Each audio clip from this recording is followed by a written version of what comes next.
Cet après-midi, je reviens sur le résistant qui a été arrêté par la Gestapo, ou la véritable histoire de l'arrestation de Jean Moulin. Qui est le responsable de son arrestation? Qui l'a trahi? Qui l'a dénoncé? Aurait-il pu échapper à la Gestapo? Comment a-t-il réussi à humilier son bourreau? Europe 1, 15h, 16h, historiquement vôtre. le récit, Stéphane Bern.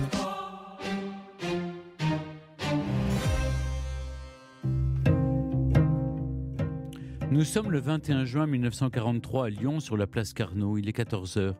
Jean Moulin vient de rejoindre Raymond Aubrac, le chef des groupes paramilitaires du mouvement Libération. Ensemble, ils prennent le tramway jusqu'à leur correspondance pour y attendre le colonel Émile Schwarzfeld, alias Claire, un surnom qui permet de dissimuler sa véritable identité. Il est le chef du mouvement France d'abord et est pressenti par Jean Moulin pour devenir le nouveau chef de l'armée secrète. Mais Claire a du retard. Lorsqu'il se montre enfin, les trois hommes prennent le funiculaire et montent lentement vers les hauteurs de la Croix-Rousse. Ils rejoignent une discrète petite place de Caluire et se dirigent vers une haute maison aux volets bleus à l'ombre des platanes. C'est celle du docteur Frédéric Dugoujon. Elle dispose d'une sortie par l'arrière, un lieu idéal pour ce genre de rencontre. Les trois hommes pénètrent dans le jardin clos et montent les marches du perron. Il est presque 15 heures et ils ont plus de 30 minutes de retard. À l'étage, ils sont attendus par plusieurs hauts responsables de la résistance affiliés à l'état-major de l'armée secrète. Mais la gouvernante du docteur, qui les prend pour des patients ordinaires, les mène vers le cabinet médical du rez-de-chaussée. Dans un petit moment de flottement, les trois retardataires prennent place dans la salle d'attente et patientent en silence. Soudain, des bruits en provenance de la rue. Jean Moulin et ses compagnons n'ont pas encore eu le temps de réagir que déjà 5 policiers allemands armes au poing font irruption dans la pièce. Les 3 résistants se retrouvent plaqués au mur et menottés sur le champ. À l'étage, les autres participants de la réunion ont été interceptés également. Le chef de la Gestapo de Lyon, le commandant SS Klaus Barbie, qui s'est déplacé en personne, procède aussitôt à l'interrogatoire violent des suspects sans se douter que sa plus belle prise se trouve en bas dans la salle d'attente. Max, l'homme le plus recherché de France. Délégué du général de Gaulle pour unifier la résistance, cet homme, c'est Jean Moulin, ou plutôt Jacques Martel, à en croire sa carte d'identité, venu consulter le docteur pour ses rhumatismes et disposant dans sa poche d'une recommandation médicale. Mais Max a aussi d'autres papiers sur lui bien plus compromettants. Pendant que les agents de la Gestapo ont le dos tourné, il les porte à sa bouche, les mâche avec lenteur et les fait disparaître en toute discrétion. Mais cela ne suffira pas à l'homme qu'il est, emporté comme des millions de Français dans le drame de la Seconde Guerre mondiale pour passer entre les mailles du filet après plus d'1 an et demi de clandestinité au service de la France libre. Rien pourtant ne laissait présager un tel destin. Revenons un peu en arrière. L'élève Jean Moulin, fils d'un enseignant d'un prestigieux collège de Béziers, est un enfant rêveur dont le résultat scolaire laisse à désirer. Il est surtout remarqué pour les caricatures de ses professeurs, griffonnées dans les marges de ses cahiers. Cette vocation d'artiste, bien que manquée, ne le quitte pas, même lorsqu'il entame une brillante carrière administrative. Celui qui devient à 26 ans le plus jeune sous-préfet de France s'adonne également au dessin et à l'aquarelle. Il aime se rendre à Paris où il fréquente le Montparnasse des années 20, se fait l'ami des peintres et des poètes. Quelques années plus tard, lorsqu'il se retrouve à travailler à la tête des cabinets ministériels, le désormais trentenaire continue à se rendre et à se fondre dans les quartiers bohèmes de la capitale pendant ses heures de liberté. Sa vie privée, il l'a dédiée aux arts et aux amis, aux femmes aussi et à la joie de vivre. Mais au milieu des années 30, l'insouciance n'est plus vraiment de mise. Proche des radicaux et du Front populaire tout juste arrivé au pouvoir, Jean Moulin est nommé chef de cabinet au ministère de l'Air où il est chargé d'apporter une aide clandestine aux républicains espagnols. Il organise notamment l'envoi d'avions de combat et de pilotes, dont un certain André Malraux. 1 an plus tard, à 37 ans, Jean Moulin est nommé préfet de l'Aveyron. Il est le plus jeune de France à un tel poste. 2 années passent. Au début de l'hiver 1939, il devient le nouveau préfet d'Eure-et-Loir et pose ses valises à Chartres. Mais 7 mois après, la guerre est déclarée. Au printemps 1940, le corps de bataille allemand balaye tout. Et le 17 juin, alors que le maréchal Pétain vient de s'adresser aux Français pour leur annoncer sa demande d'armistice, les troupes ennemies approchent de Chartres. La ville s'est vidée de ses autorités locales et de ses fonctionnaires, mais Jean Moulin, lui, a refusé de partir. Le visage fermé, en habit officiel, képi vissé sur la tête et uniforme noir aux broderies dorées, il attend seul, sur le perron d'une préfecture entièrement désertée par son personnel. Le soir même, il est violemment battu et emprisonné pour avoir refusé de signer un papier diffamatoire accusant les troupes africaines françaises d'exactions qu'elles n'ont pas commises. Dans la nuit, le préfet, désespéré, tente en vain de se trancher la gorge. Nous sommes le 18 juin 1940 et comme la plupart de ses compatriotes, il n'a pas entendu à la radio le discours d'un obscur général rebelle tout juste exilé à Londres et qui appelle la France à continuer le combat. Pendant quelque temps, Jean Moulin sert le nouveau régime, né de la défaite, aux antipodes de ses convictions républicaines d'homme de gauche. Le maréchal Pétain le libère d'un poids en se séparant de lui 4 mois plus tard en raison de son passé politique. Cette disgrâce est l'occasion attendue pour passer à l'action. Jean Moulin a un plan en tête, rejoindre le général dont il a tout appris désormais, le général de Gaulle, à Londres. Mais avant cela, il entend faire un inventaire des premiers mouvements de résistance sur le territoire français. Il se rend alors à Paris, rencontre un ami dans un café de la Madeleine et lui demande de l'appuyer dans son enquête pour la zone occupée. Lui se chargera de la zone sud. Moulin y pénètre en décembre 1940. À Montpellier, il rejoint en premier lieu sa mère et sa sœur pour des retrouvailles en famille. Il est méconnaissable, ses traits sont tirés, il porte un foulard autour du cou pour dissimuler sa cicatrice et il s'isole dans sa chambre. En réalité, Jean Moulin réfléchit nuit et jour à cette initiative qui n'émane que de lui et dans laquelle il s'est lancé absolument seul. Grâce au bureau de la préfecture, quitté quelque temps plus tôt, il s'est confectionné de faux papiers au nom de Joseph Mercier. Les mois suivants, sous cette nouvelle identité, il sillonne la zone sud de long en large, en quête de contacts clandestins. Entre ses voyages, pas toujours fructueux, il revient auprès des siens à Montpellier ou dans la maison familiale de Saint-Andiol, puis repart, allant de gare en gare et de ville en ville. Jean Moulin quitte enfin la France à la fin de l'été 1941. Après être passé par l'Espagne, il erre de longues semaines sur les grands boulevards de Lisbonne. Là, il rédige un rapport de 9 pages sur l'état de la résistance en France, grâce à ses contacts à Marseille et Annecy et à quelques renseignements soutirés au cours de ces derniers mois. Il sait que ce maigre rapport n'est qu'une première étape, destinée surtout à lui servir de carte de visite. Jean Moulin s'envole enfin pour Londres le 20 octobre 1941 et 5 jours plus tard, il rencontre de Gaulle au 4 Carlton Gardens, le quartier général de la France libre. Tout les oppose.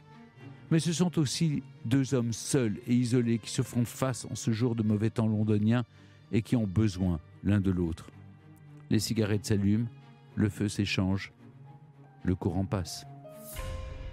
De Gaulle charge son nouveau délégué de créer une liaison entre Londres et les mouvements dispersés et fragiles de la résistance intérieure, afin de les coordonner en une force combattante unifiée sous son autorité. La mission est de taille. 2 mois plus tard, dans la nuit du 1er au 2 janvier 1942, Jean Moulin survole une région qu'il connaît bien, les Alpilles de son enfance. Après son parachutage, il a même prévu de rejoindre la maison familiale inoccupée de Saint-Andiol pour une courte étape. Le silence règne à bord du petit bimoteur Whitley. Le vent s'engouffre dans la carlingue. Sous lui, les maquis de Provence sont invisibles dans la nuit noire. La lumière passe au vert. Et Jean Moulin se jette dans le vide pour un immense saut dans l'inconnu et une vie de clandestinité.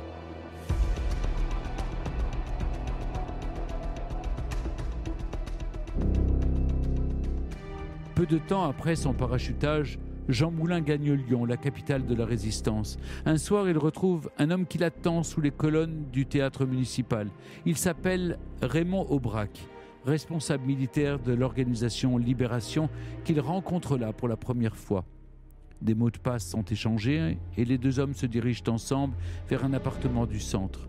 Rex, du nom de code de sa mission, montre à Raymond Aubrac un microfilm signé de la main du général de Gaulle, caché dans une petite boîte d'allumettes.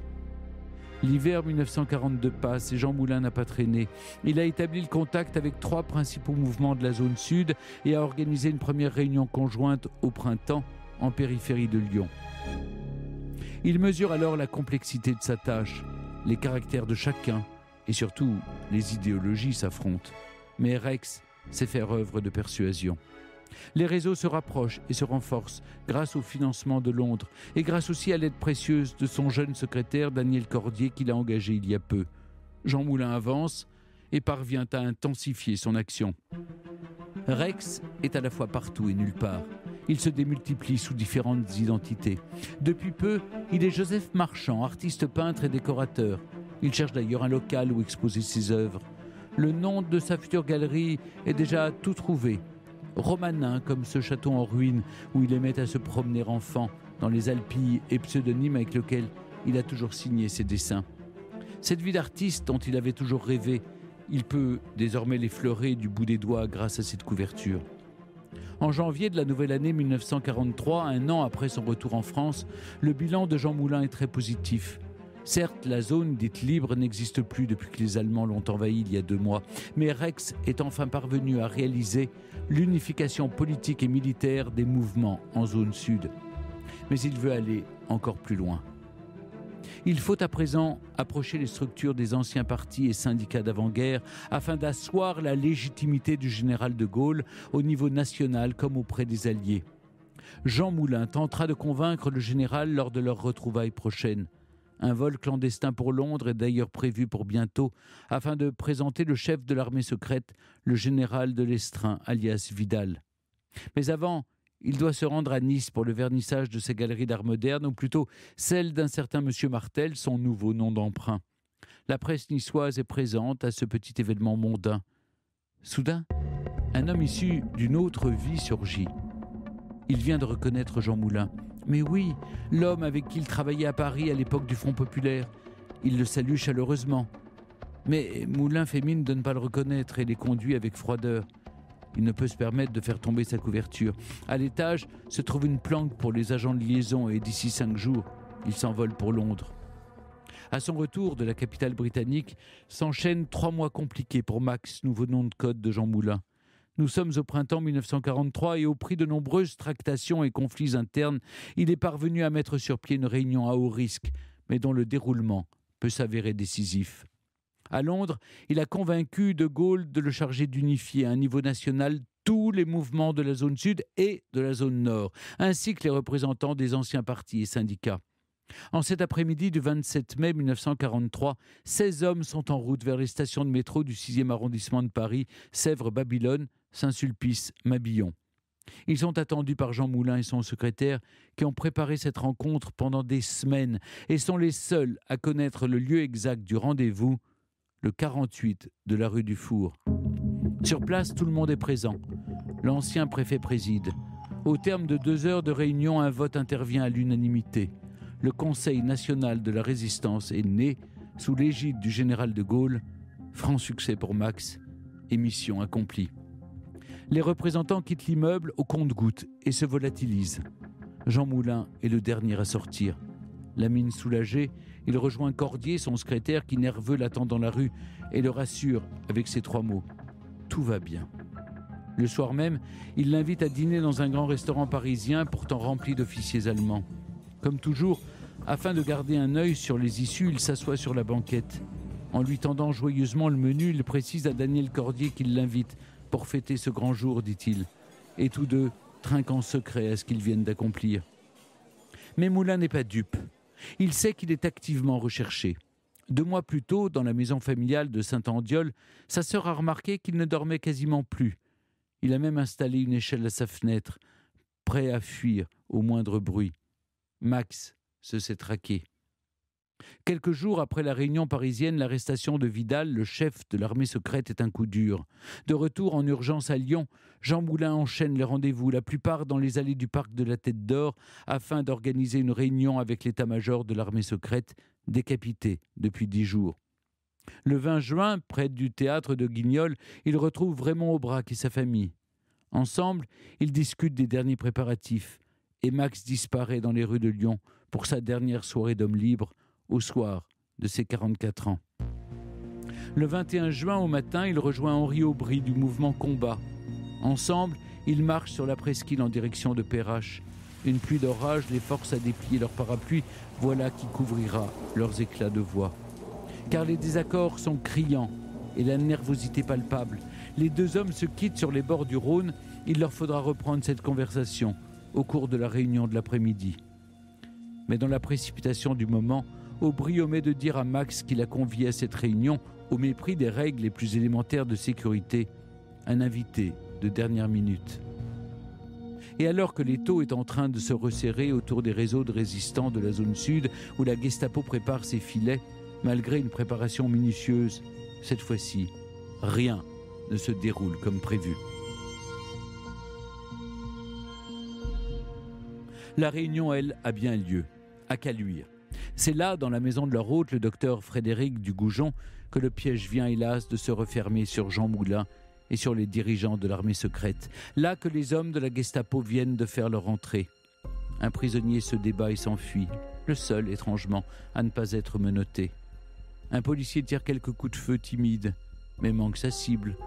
Cet homme qui vient de s'échapper si facilement est l'invité imprévu d'Aubry. Les Citroën noirs roulent vers le centre de Lyon jusqu'au siège de la Gestapo, à l'école de santé militaire. Les prisonniers sont conduits dans les caves où ils subissent un premier interrogatoire. Le commandant Klaus Barbie exulte, le coup de filet est magistral. Il est parvenu à faire main basse sur la tête de la résistance intérieure française et possiblement sur Max lui-même qu'il recherche activement.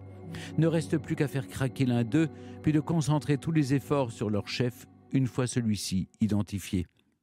Dans un premier temps, Jean Moulin n'est pas le suspect principal aux yeux de Klaus Barbie. Le lendemain de l'arrestation, Aubry subit de terribles sévices physiques et moraux et finit par parler. Un jour plus tard, dans l'après-midi du 23 juin, le face-à-face entre Jean Moulin et son bourreau commence. Klaus Barbie se déchaîne contre celui qu'il a enfin identifié comme Max. Pendant 2 jours, les allers-retours entre la prison de Montluc et le siège de la Gestapo sont incessants. À chaque fois, le prisonnier revient un peu plus méconnaissable. Ses codétenus l'observent à travers l'œilleton de leur porte. C'est à peine si Jean Moulin peut marcher. Les soldats allemands doivent le porter pour le mener à sa cellule. Lors d'un énième interrogatoire au siège de la Gestapo de Lyon, Klaus Barbie s'impatiente. Son prisonnier meurtri refuse toujours de parler. Le bourreau le roue de coups. Il veut des noms.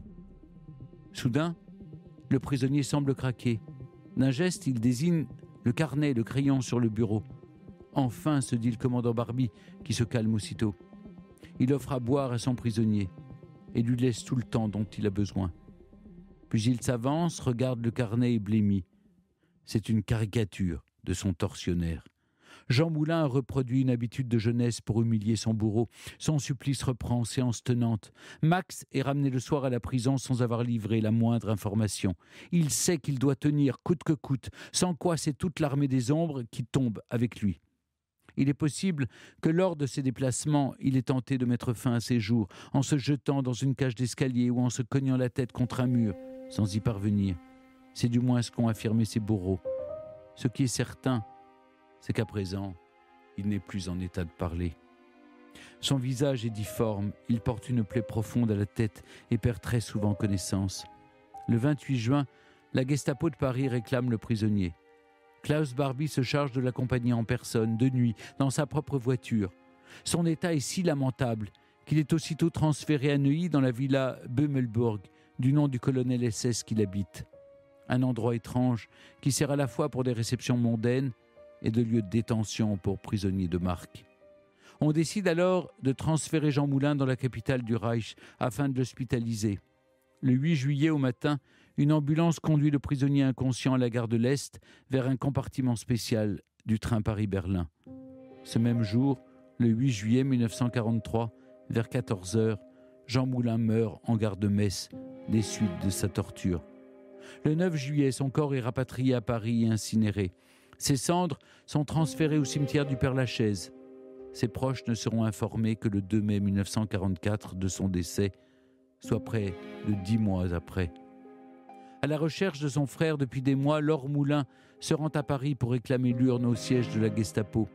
Elle ne la récupérera qu'à la Libération et la fera transférer dans le carré de la Résistance avec la mention « Présumé Jean Moulin ». Des zones d'ombre demeurent autour de l'arrestation du 21 juin 1943. Ce qui ne fait en revanche aucun doute est que ces hommes ont bel et bien été trahis. Et tout laisse à penser que le responsable est bien l'invité de dernière minute, son nom, René Hardy. Certes, ses motivations exactes n'ont jamais été exposées au grand jour, et par 2 fois il a été acquitté en 1947 et 1950, faute de preuves et grâce à une défense efficace. Toutefois, d'après les documents allemands, il semble clair aux historiens que René Hardy a été retourné par Klaus Barbie à la suite d'une arrestation 2 semaines avant la réunion de Caluire. Devenu contre-agent à la solde de la Gestapo, Hardy aurait été relâché dans le seul but de piéger d'autres résistants. Quant à Klaus Barbie, extradé de Bolivie, il ne sera jugé qu'en 1987 devant la cour d'assises du Rhône pour crimes contre l'humanité et finira ses jours en prison. À la libération de l'été 1944, Jean Moulin est mort depuis 1 an. Il ne voit donc pas ce pourquoi il avait tant œuvré. Sans son sacrifice, la France libre aurait pu connaître un tout autre destin. Mais le pays libéré prend place aux côtés des vainqueurs. Jean Moulin, ce héros inconnu, peut reposer en paix. D'année en année, il semble s'enfoncer dans une obscurité semblable à celle qu'il avait choisie de son vivant. Il est en passe de basculer dans l'ombre qu'il avait fait sienne et, comme tant d'autres de ses frères d'armes, de tomber dans l'oubli. Mais cela ne s'est pas produit. Et Jean Moulin est devenu la figure tutélaire que l'on connaît, symbole de tous les anonymes de la résistance, qui a eu droit à une renaissance en grande pompe, 20 ans plus tard, dans les habits d'un héros national. Le 18 décembre 1964, en effet, l'urne funéraire de Jean Moulin est exhumée du Père-Lachaise, puis placée dans un cercueil. Le cortège funèbre fait une première étape sur l'île de la Cité, où l'attendent un grand nombre de compagnons de la Libération. Le bourdon de Notre-Dame sonne le glas. Puis dans la soirée, le cortège funéraire éclairé de torches remonte à pied le boulevard Saint-Michel et la rue Soufflot, jusqu'au sommet de la montagne Sainte-Geneviève. Toute la nuit, les résistants vivants veillent aux côtés du mort, au pied du Panthéon. Le lendemain, en fin de matinée, Charles de Gaulle, président de la République, accompagné de ses ministres, arrive sur place. L'homme du 18 juin salue le drapeau, puis s'incline devant celui qu'il n'a pas revu depuis l'hiver 1943, lors de son second voyage à Londres. Ce jour-là, dans la plus grande intimité, il avait décoré Jean Moulin de l'ordre de la Libération. Sous le coup de l'émotion, l'ancien préfet avait eu peine à cacher son tremblement et à retenir ses larmes. À midi, le ministre et écrivain André Malraux s'avance. Le vent glacial traverse les étoffes du catafalque et s'engouffre entre les portes ouvertes du Panthéon. Forcé de poser sa main sur les pages de son discours afin d'éviter qu'elle ne s'envole, Malraux déclame l'hommage posthume d'une voix grave. Comme Leclerc entra aux Invalides avec son cortège d'exaltation dans le soleil d'Afrique, entre ici, Jean Moulin, avec ton terrible cortège. Les Français découvrent Jean Moulin dans les mots de l'écrivain à travers ce portrait diffusé en direct à la télévision. Pour la première fois, ils voient ce par-dessus, ce chapeau de feutre noir, cette écharpe censée cacher le stigmate de la défaite de 1940. Mais le visage surtout se grave alors dans leurs yeux. Ce regard, à la fois résolu et lointain, et ce léger sourire, ces lèvres qui n'avaient pas parlé, dit la voix tremblante de Malraux dans son éloge funèbre. Voilà 80 ans désormais que Jean Moulin est mort sous la torture, mais c'est seulement ce jour de l'hiver 1964 que l'homme sort de l'anonymat. Érigé au rang de mythe national, connu de tous désormais, il continue pourtant à être méconnu. Un paradoxe dont on va parler maintenant avec notre invité Fabrice Grenard, qui raconte Jean Moulin, le héros oublié, dans son livre, et qui a cherché à dresser un portrait moins figé, plus incarné, à hauteur d'homme, sans oublier pour autant de rendre hommage à celui dont le visage au matin de sa mort était celui de tout ce peuple de l'ombre honoré par Malraux.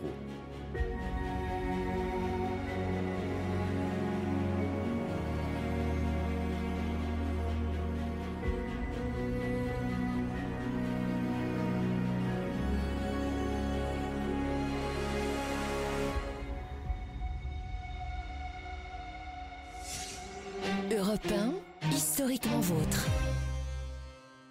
Fabrice Grenard, merci d'être toujours avec nous sur Europe 1. Le héros oublié, c'est le titre de votre livre. Effectivement, On se demande pourquoi le nom de cet homme, qui est aujourd'hui un mythe national, est resté sous les radars pendant 20 ans après sa mort. Pourquoi tout ce temps?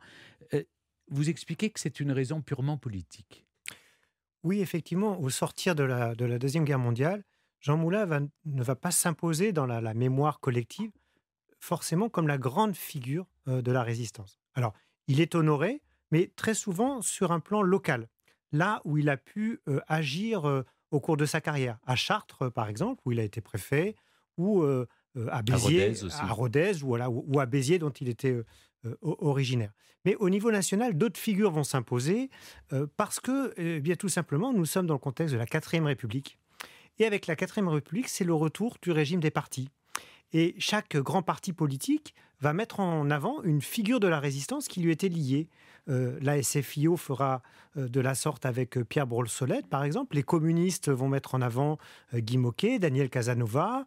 La droite, plutôt quelqu'un comme Honoré d'Étienne d'Orves. Et Jean Moulin, qui lui était un haut fonctionnaire, qui n'était pas un homme de parti, eh bien, du coup, va un petit peu être en deuxième rideau par rapport à ces grandes figures de la résistance qui deviennent les figures de la 4e République. Et effectivement, il faut attendre le retour du général de Gaulle au pouvoir en 1958 et la cérémonie surtout de 1964 pour que eh bien, la figure de Jean Moulin s'impose dans la mémoire nationale. On pourrait dire aussi que Jean Moulin a été victime quelque part de la traversée du désert du général de Gaulle entre 1946 et 1958, puisque Jean Moulin ayant été l'homme du général de Gaulle, à partir du moment où de Gaulle quitte le pouvoir en 1946, eh bien, Jean Moulin a tendance aussi à disparaître un petit peu dans la mémoire collective. Mais pourquoi le général de Gaulle ne s'est pas préoccupé plus tôt de la mémoire de Jean Moulin, dès son retour au pouvoir en 1958, par exemple? Et vous rappelez d'ailleurs même que c'est même pas lui qui a proposé sa panthéonisation. Non, c'est vrai, la panthéonisation est une initiative qui vient d'élus de gauche, d'ailleurs, d'élus locaux de l'Hérault, hein, le département dont était originaire Jean Moulin. Il faut bien comprendre qu'en réalité, peut-être ce qui permet de comprendre cela, c'est la réaction de Gaulle lorsqu'il a appris l'arrestation de Jean Moulin. En gros, ils étaient pourtant très liés, Jean Moulin et de Gaulle. Mais lorsque de Gaulle apprend la chute de Jean Moulin, il regarde un petit peu vers le ciel et il dit les choses continuent. Mais ça, c'était de Gaulle. En fait, de Gaulle était un militaire et il avait tendance à considérer que ceux qui le servaient, c'était comme des officiers. Voilà. Et que s'il venait à tomber au champ d'honneur, eh bien, il fallait que les choses continuent. Les choses étaient comme ça. Et de Gaulle a toujours, je pense, considéré Jean Moulin comme une sorte de serviteur qui avait fait son devoir, voilà, ni plus ni moins. Ce jour de panthéonisation, en décembre 1964, les Français découvrent la fameuse photo qu'on connaît tous, ce portrait de Jean Moulin, chapeau et écharpe. Pourquoi, selon vous, elle est aussi puissante, cette photo, alors qu'elle a été prise en 1939, quand il était préfet et pas encore résistant? C'est ça, il y a tout à fait un paradoxe derrière cette photo. Cette photo, on la trouve dans tous les manuels scolaires, dans toutes les couvertures de livres sur Jean Moulin. Elle est devenue iconique. Pourquoi ? Parce qu'on a l'impression de voir le Jean Moulin résistant, le Jean Moulin clandestin. Il porte le chapeau. Or, le chapeau servait à cacher un petit peu le visage. Vous voyez, il porte l'écharpe pour cacher une marque physique qui était très repérable, sa cicatrice au cou, et il est habillé en costume sombre. Voilà. On a typiquement là tous les attributs du clandestin. Alors qu'en réalité, effectivement, cette photo a été prise au début de l'année 1940, alors que Jean Moulin n'était pas du tout résistant, il était haut fonctionnaire.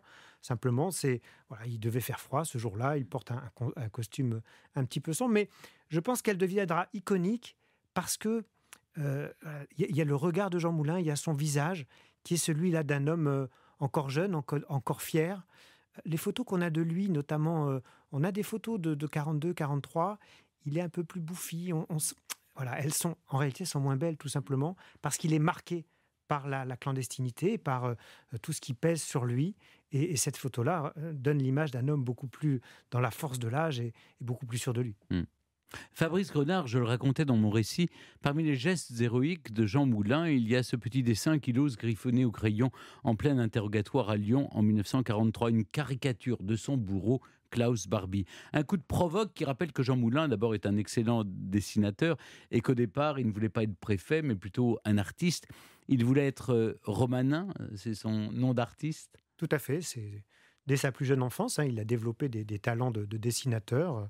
Sa sœur Laure racontait qu'en classe, souvent, il passait plus de temps à caricaturer ses professeurs qu'à être attentif aux leçons. Et voilà, effectivement, il souhaitait certainement devenir artiste. D'ailleurs, il le sera. Il va publier dans la presse de l'époque un certain nombre de caricatures, de dessins. Je pense que cette carrière artistique inquiétait beaucoup son père qui était une figure politique locale, qui était professeur d'histoire. Et comme il était élu, son père, donc au conseil général, conseil départemental à l'époque de l'Hérault, il va décider un petit peu de forcer le destin de son fils en le faisant entrer au cabinet du préfet de l'Hérault, qu'il connaît. Et c'est comme ça qu'en 1917, Jean Moulin va mettre un premier pied dans la carrière préfectorale, qui le mènera ensuite donc à devenir plus jeune sous-préfet de France, puis plus jeune préfet de France de son époque. J'en viens à une question centrale, Fabrice Grenat. Il y a un personnage clé dans le déroulement de l'arrestation de Jean Moulin à Caluire, c'est René Hardy. C'est un résistant, mais c'est à cause de lui que les Allemands vont arrêter Jean Moulin. Qui est-il ? Est-ce que c'est lui le traître ? Alors, est-ce que c'est un traître ? C'est là où c'est difficile de mettre des mots parfois. Ce qui est sûr, c'est que c'est lui qui mène les Allemands à Caluire. Ça, il n'y a pas de doute. René Hardy était un résistant tout à fait authentique, un des cadres du mouvement Combat. C'est lui qui s'occupait notamment des sabotages ferroviaires. Et il avait rendez-vous le 9 juin à Paris avec le général Delestrin, le chef de l'armée secrète. Et les Allemands sont au courant de ce rendez-vous parce qu'ils sont tombés sur une correspondance clandestine qui évoquait la rencontre entre Vidal, Delestrin et Didot Hardy. Donc Delestrin sera arrêté à Paris le 9 juin et Hardy, lui, est arrêté dans le train qui le menait à Paris. Du coup, il tombe dans les mains de Klaus Barbie. Klaus Barbie, on le sait, va l'interroger et il reste plusieurs jours prisonnier de Barbie. Et Barbie le libère le 11 ou 12 juin. Donc quelques jours, effectivement, avant la rencontre de Caluire. Alors, qu'est-ce qui s'est passé ? Est-ce que Barbie a réussi à le retourner, à faire de Hardy ce qu'on va appeler un agent double ? Ou est-ce que tout simplement, Hardy se dit, celui-là, il ne m'intéresse pas tant que ça, je vais lui faire croire que je n'ai pas réellement percé son véritable rôle dans la résistance, je vais le relâcher pour le filer, en fait, pour qu'il me mène à des poissons plus gros, plus importants. Il y aura toujours un petit doute là-dessus. Mais ce qui est sûr, c'est qu'à partir du moment où Hardy est relâché, en tous les cas, s'il est de bonne foi, il a fait une erreur terrible, celle de reprendre ses activités clandestines, ses activités de résistance, et d'accepter d'aller à cette réunion de Caluire à laquelle, au départ, il n'était pas invité. Et ça, normalement, dans la résistance, c'est une règle fondamentale. Lorsqu'on n'est pas invité à une réunion clandestine, il ne faut pas y aller. Lui, il y va, et comme il était filé par les Allemands, c'est lui qui va les mener à la maison du docteur Dugoujon. Alors, est-ce qu'il l'a fait parce qu'il a trahi, ou tout simplement par naïveté, il n'a pas suffisamment fait attention ? À partir du moment où il a été reconnu innocent 2 fois par la justice, on est obligé de maintenir une forme de doute. Klaus Barbie en a fait une affaire personnelle. Il voulait absolument mettre la main sur Max, sur Jean Moulin. Il le transporte lui-même, d'ailleurs, jusqu'à la villa de Bömelburg. Et c'était le pire scénario pour Jean Moulin, parce qu'il avait affaire là au plus zélé des membres de la Gestapo. Oui, alors là, d'abord, il faut bien comprendre le contexte. On est au printemps 1943, c'est-à-dire quelques mois après le débarquement des Alliés en Afrique du Nord. Et tout le monde, à l'époque, s'attend à ce qu'il y ait un débarquement en France au cours de l'été ou au début de l'automne 1943. Donc, on se dit, la résistance commence à former ses bataillons. Et pour les Allemands, il devient crucial d'intensifier la répression et d'essayer de décapiter la résistance en arrêtant ses chefs. Il y a déjà cette prise cruciale qui est l'arrestation du général Delestrin, le 9 juin 1943. Et les Allemands savent qu'il y a en France un envoyé du général de Gaulle. Ils ne connaissent pas son identité réelle. Ils savent que c'est Max dans la clandestinité. Et effectivement, lorsque Barbie opère le coup de filet dans la maison du docteur Dugoujon le 21 juin 1943, il sait que parmi les participants, il y a ce Max. Il ne sait pas lequel c'est. Voilà. Donc, d'où le recours à la torture, aux interrogatoires, etc. Et c'est un résistant, en fait, qui va craquer et qui va désigner le fait que celui qui se fait passer pour Jacques Martel est bien Jean Moulin. Et à partir de là, Barbie se dit c'est la plus grande prise des Allemands en France, en fait. Il a le chef de la résistance, quasiment. Et donc, le faire parler, ça peut permettre d'obtenir tous les renseignements sur la façon dont fonctionne cette armée des ombres. Et c'est en ça que Jean Moulin a été héroïque. Il n'a pas parlé, justement. Il n'a pas parlé, oui. Et ça a sauvé la résistance. D'où lui vient cette force de se taire? Il répétait inlassablement: je ne suis pas Max, j'ai absolument rien à voir avec la résistance, je m'appelle Jean Martel, je suis un artiste peintre. Et il n'a pas parlé. Il n'a pas parlé, c'est là où Jean Moulin est un serviteur. Il a d'abord été un serviteur de la Troisième République en tant que préfet. À partir du moment où il se met sous les ordres du général de Gaulle, il devient le grand serviteur de la résistance et il accepte de servir jusqu'au sacrifice. Voilà. Et là, il sait que à partir du moment où il est arrêté par les Allemands, ne pas parler, c'est permettre de sauver la résistance. Vous savez, il y avait une règle normalement dans la résistance. On savait bien que c'était totalement inhumain de ne pas parler sous la torture, quasiment impossible. Donc la règle, c'était, lorsqu'un résistant est arrêté, il faut qu'il tienne simplement 24 heures ou 48 heures pour permettre aux autres résistants de changer de planque. Voilà. Mais en fait, Jean Moulin, cette règle n'avait pas de sens, puisque lui, on n'allait pas changer toute l'organisation de la résistance, et lui, il savait tout. Donc, ne serait-ce que commencer à parler un petit peu, ça aurait été une catastrophe. Et donc, il va effectivement tenir, et là, il fait le choix du sacrifice ultime. Il paraît que Barbie s'est tellement acharné sur Jean Moulin que sa propre hiérarchie le lui a reproché. Oui, sa propre hiérarchie le lui a reproché, puisque lorsque Berlin demande finalement que Jean Moulin soit transféré à Paris pour être interrogé à Paris, puis ensuite à Berlin pour être soigné. On demandera aussi son transfert à Berlin. Mais lorsqu'il arrive à Paris, le colonel Bommelbourg, le chef de la Gestapo parisienne, voit bien que Jean Moulin est dans un état physique tel qu'il n'y a plus rien à en tirer. En fait, c'est un homme qui est quasiment tout le temps dans le coma, qui est très affaibli, etc. Et donc, de fait, on reprochera à Barbie de ne pas avoir su user de méthodes adaptées, d'avoir été trop loin dans la violence, la brutalité, et finalement de faire en sorte que Jean Moulin devienne trop faible pour parler. Fabrice Grenard, l'un des aspects que vous explorez dans votre livre, et je le disais dans le récit, c'est que Jean Moulin est resté préfet à Chartres jusqu'en novembre 1940. Donc il a été à un moment un préfet du régime de Vichy, de fait, pendant 5 mois. Pourquoi est-ce qu'il est resté à son poste si longtemps? Oui, là c'est vraiment une page très à la fois intéressante, un peu intrigante aussi, je dirais, et qui nous montre bien combien cette période-là de l'occupation allemande, c'est une période complexe, un petit peu ambivalente. Jean Moulin, avant d'avoir été l'un des plus grands résistants, a été effectivement préfet du régime de Vichy entre l'été 40 et novembre 40. C'est-à-dire que le préfet, c'est celui qui met en place la législation de l'État, donc en l'occurrence la Révolution nationale. Il a donc appliqué en Eure-et-Loire les mesures répressives contre les communistes, contre les premiers gaullistes. Il a appliqué aussi le statut des Juifs, octobre 1940. Alors pourquoi il reste en place à ce moment-là, sachant que tout ça va contre ses valeurs à lui? On sait que c'est un homme attaché à la République et aux valeurs républicaines, attaché à la démocratie. Eh bien, tout simplement parce que ceux qui vivent les événements n'ont pas la chance qu'on a, nous, qui les connaissons ensuite. C'est-à-dire ils ne savent pas comment l'histoire va tourner. Et au cours de l'automne 1940, d'abord, le Vichy de l'automne 1940 n'est pas celui de 1944, vous voyez. De Gaulle a bien sûr lancé son appel du 18 juin, mais vous l'avez dit vous-même dans votre récit, au départ, c'est un obscur général. Faut-il le suivre? Peut-être qu'il ne pèse pas tant que ça.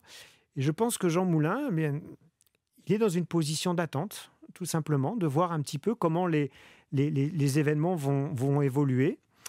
Et par contre, à partir du moment où le régime de Vichy le révoque, là, sa décision d'agir est prise tout de suite, puisqu'il décide de se confectionner, depuis la préfecture de Chartres où il est, des faux papiers. Des faux papiers, ça montre bien qu'il pense déjà à la possibilité d'une action clandestine. Mais il entre dans la résistance à partir du moment où le régime de Vichy le révoque. Il ne prend pas les devants en entrant lui-même dans la résistance. C'est ça, Jean Moulin n'est pas ce qu'on peut appeler un pionnier de la résistance. Dès la fin de l'été, dès l'automne 1940, il y a en France des gens qui font concrètement le choix de la résistance. Je pense par exemple à Paris, l'organisation dite du Musée de l'Homme, avec Boris Vildé, qui développe des activités clandestines dès septembre-octobre 1940. En zone sud, c'est pareil, les premiers mouvements de résistance commencent à se constituer à la fin de l'année 1940. Jean Moulin, lui, n'est pas un pionnier de la résistance, c'est-à-dire qu'il basculera véritablement au cours de l'année 1941, mais ça n'empêchera pas, bien sûr, ensuite de devenir l'un des plus grands résistants. De Gaulle, Jean Moulin, c'est ce que vous appelez la rencontre de deux géants. La toute première a eu lieu le 25 octobre 1941 à Londres. Entre les deux hommes, il y a non seulement 9 ans d'écart, mais il y a un monde. Et pourtant, entre eux, c'est un coup de foudre réciproque, selon les mots de Daniel Cordier, le secrétaire de Jean Moulin. Vous partagez ce sentiment ? Alors moi, je n'utilise pas justement cette expression de coup de foudre. C'est plutôt une alliance, on va dire, pragmatique, entre deux hommes qui sont des hommes d'État. Et qui ont un sens, une vision particulière de l'État. Mais effectivement, ce qu'il faut bien comprendre, c'est que cette rencontre, elle n'était pas du tout jouée à l'avance. Un an auparavant, en juin 1940, fin juin 1940, Pierre Cot était à Londres. Pierre Cot, le ministre de l'ère du Front populaire, le mentor de Jean Moulin, celui qui avait appelé Jean Moulin pour être son directeur de cabinet. Et les deux hommes étaient très liés sur le plan des idées aussi. Et De Gaulle n'a pas voulu rencontrer Pierre Cot.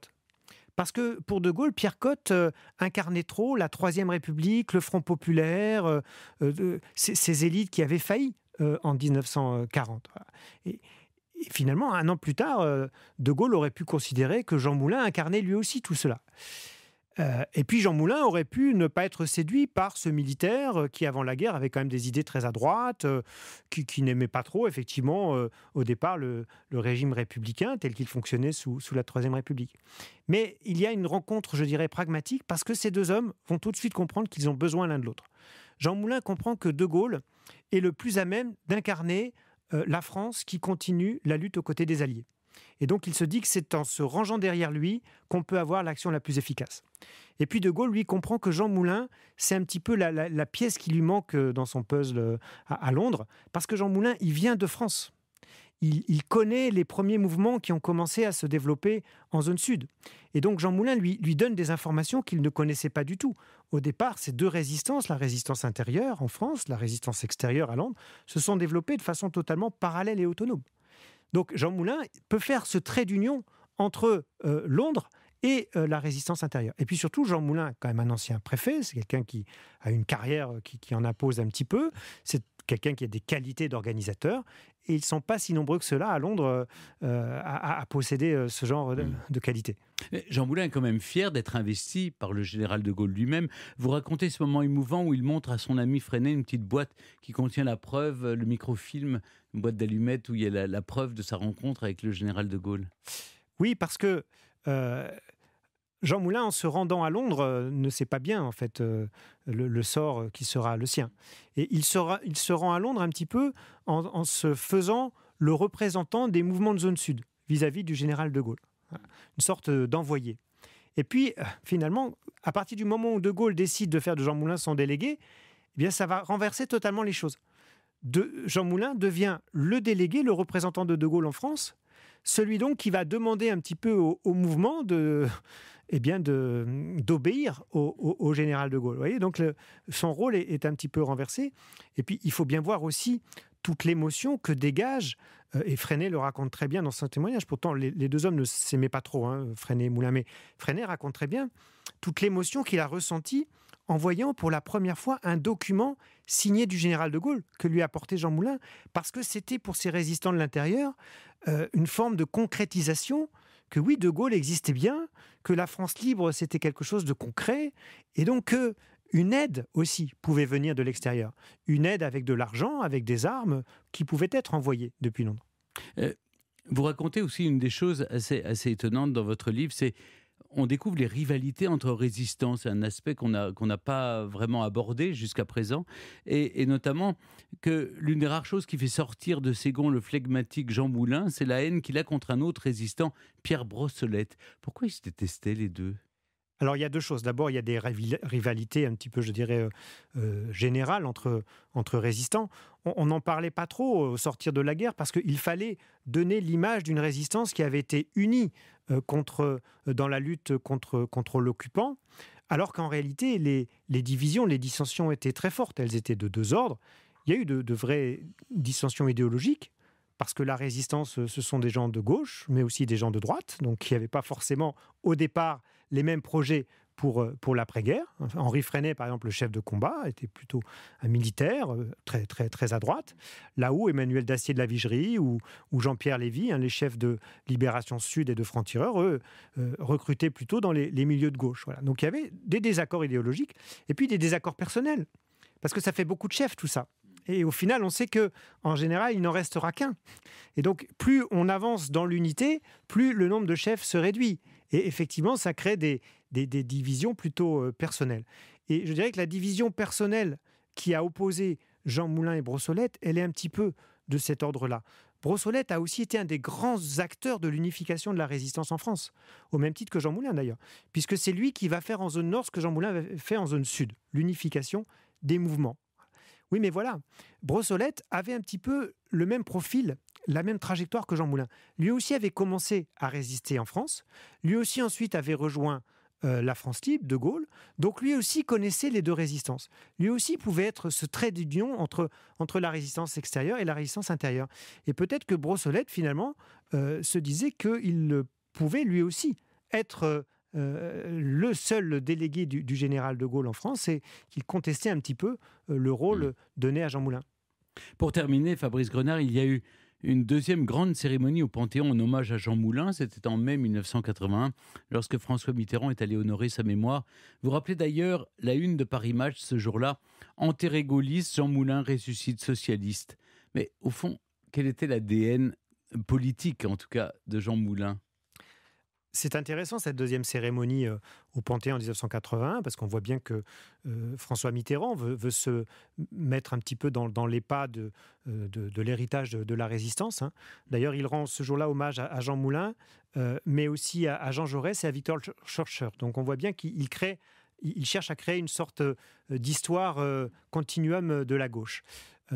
Et ce qui est intéressant à travers cette deuxième cérémonie, et ça nous dit beaucoup de choses sur la figure de Jean Moulin, aujourd'hui encore d'ailleurs, c'est que c'est une personnalité consensuelle.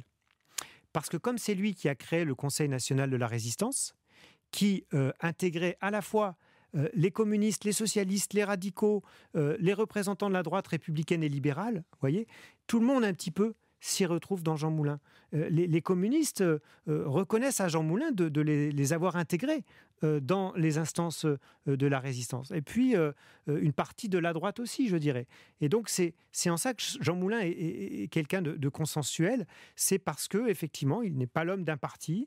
Il a toujours œuvré dans le sens de l'intérêt général et il a accepté aussi de dépasser les divisions, les oppositions entre les différentes formations résistantes. C'est d'ailleurs pour ça que le 27 mai a été choisi comme journée nationale de la résistance en France. Tous les 27 mai en France, il y a des cérémonies devant le 48 rue du Four, par exemple, où s'est tenue la première réunion du CNR. Et on a choisi cette date plutôt que le 18 juin, par exemple, parce que véritablement, le 27 mai, c'est une date transpartisane, où tout le monde peut s'y retrouver, des communistes jusqu'aux gaullistes. Merci beaucoup Fabrice Grenard de nous avoir accompagnés cet après-midi dans Historiquement Vôtre pour retracer la véritable histoire de Jean Moulin. Je rappelle le livre que vous lui avez consacré, Jean Moulin, le héros oublié, paru chez Plon. Merci beaucoup. Merci à vous. Historiquement Vôtre sur Europe 1 et en podcast sur europe1.fr.